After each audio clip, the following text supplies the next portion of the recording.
Hey guys, welcome back to this week's video. Thank you so much as usual for tuning in.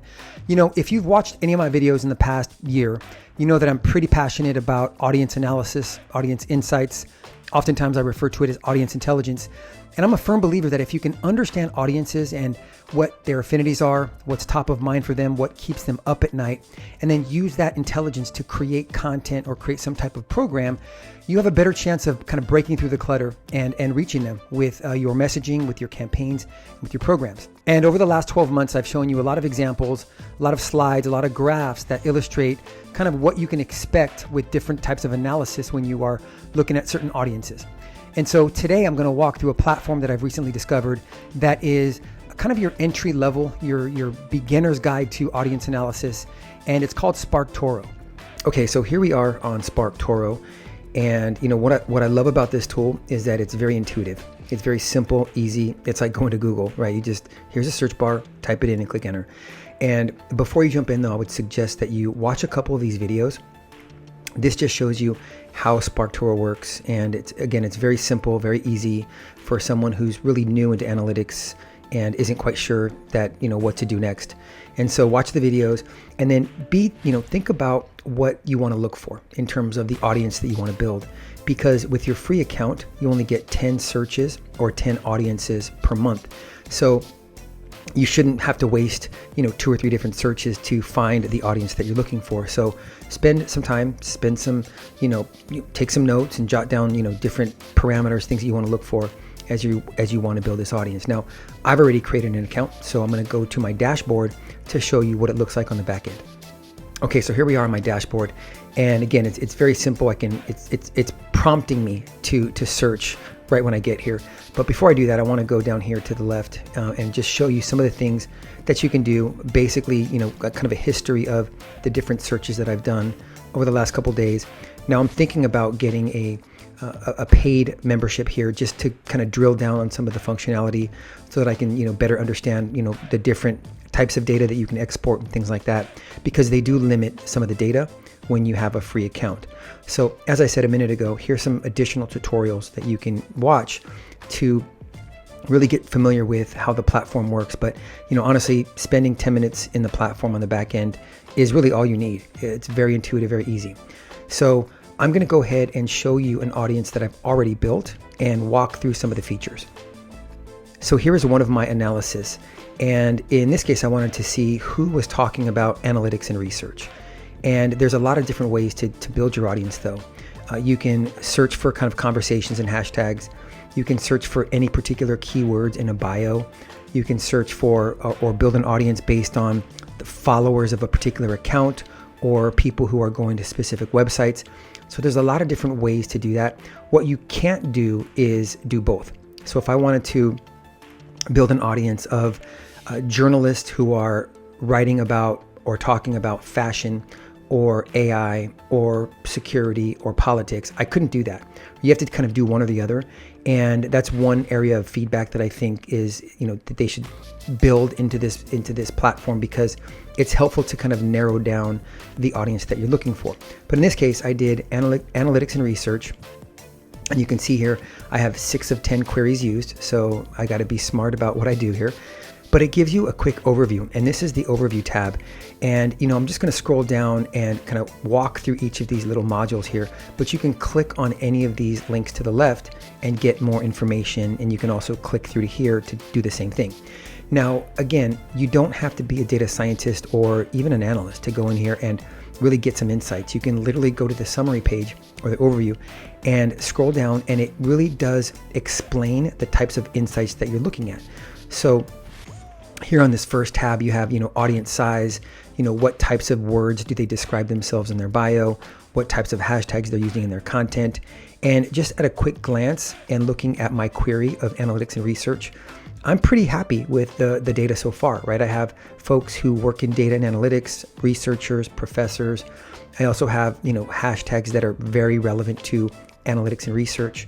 If I scroll down more, it'll tell me this audience most heavily follows and engages with particular accounts. So who are influencing these individuals in our panel? You can also see what websites they're going to. And a lot of this data is based on, sharing habits and follower relationships. So if a high percentage of the audience is following, Forbes or Fortune, it can segment and show kind of different affinity levels based on those follower relationships. They also have, what I love, these hidden gems. I'm just going to hit this and say, these are things that may not be evident or expected when you're looking at the data. Now, as someone who does a lot of analytics and research, these aren't surprising to me, but as you are learning the platform, as you're learning the industry that you're working in, I think these hidden gems will be very beneficial to you.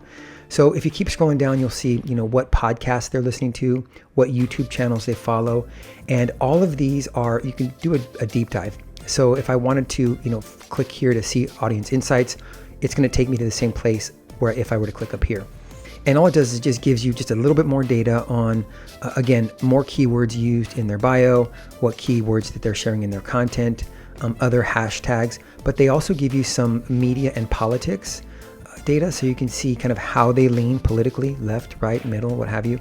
And then also geographic insights, so where they're located in terms of demographics.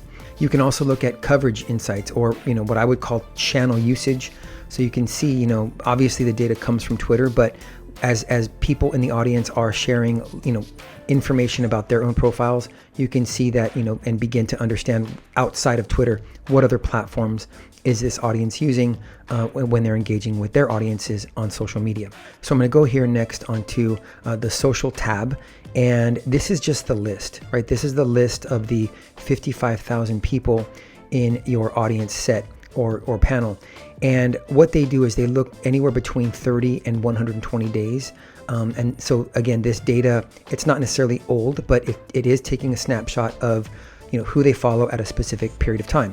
So here's the list, and you can click on any of these descriptors here and it'll sort based on followers, percent of audience who follows these certain individuals.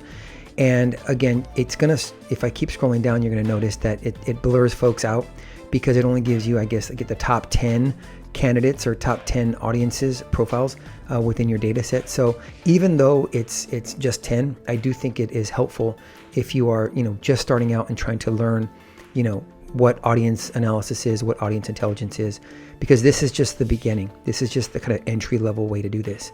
Now, from a media standpoint, you can go and see what websites they're using or share, what URLs they're sharing.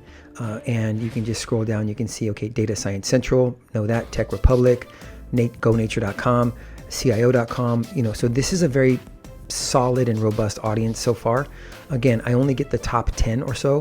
So I, personally, I'm thinking about, paying $100 or whatever it is per month to get more access, because from my perspective, I want to export some of this stuff and, do some pivot tables and maybe upload to different platforms for ongoing listening and monitoring. So you can do the same for both podcasts and YouTube. I'm just going to click on that and just show you. You can see again, and this is just based on, followers of the podcast handles on Twitter. You can see what percent or the percent of audience who follows like the Life Course podcast. So 7% of 55,000 people follow the Life Course podcast. So, and that's just interesting to see, and that's where I think a lot of the hidden gems come in, so that you can see, what are those nuggets of data that wouldn't be there unless you were to use a tool like this to help with your analysis. Now, I want to do one other example, because we just looked at people who were talking about research and analytics. So I'm going to do choose a different data source. I'm going to choose bio terms. So I'm looking at how people are self-describing themselves in their bio. And in this case, I want to look for journalists. Okay, so I'm going to do a search. Now, one thing to keep in mind, right?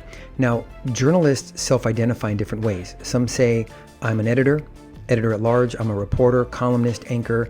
Some people, journalists will say, my beat is security or my beat is fashion. So you'd want to build out a pretty robust query before you do something like this. Now, again, I don't know whether or not this search bar, supports very complex Boolean, but for now, I'm just going to do journalist and click search, and let's just see what we get in the results. All right, so our data shows that there are 83,000 journalists, at least self-identified journalists, and you can do the same thing here, right? You have the snapshot in your audience insights, top phrases in the bio, hashtags in the content. I'm kind of confused a little bit. I would probably want to focus down on geography because I'm getting some keywords that I'm not sure what they are, what they mean. There's definitely focused on, outside of the US. But as I scroll down here, you can see, again, the same data from what we just looked at, but, from an audience of journalists who self-identify as one. So I'm not going to spend a lot of time going through these. I would highly suggest that you take a look and you go to SparkToro.com, create a free account and play with this. 10 searches per month is not bad, right? So you can start to understand and frame your analysis based on the different types of audiences that you want to discover and who you want to learn more about.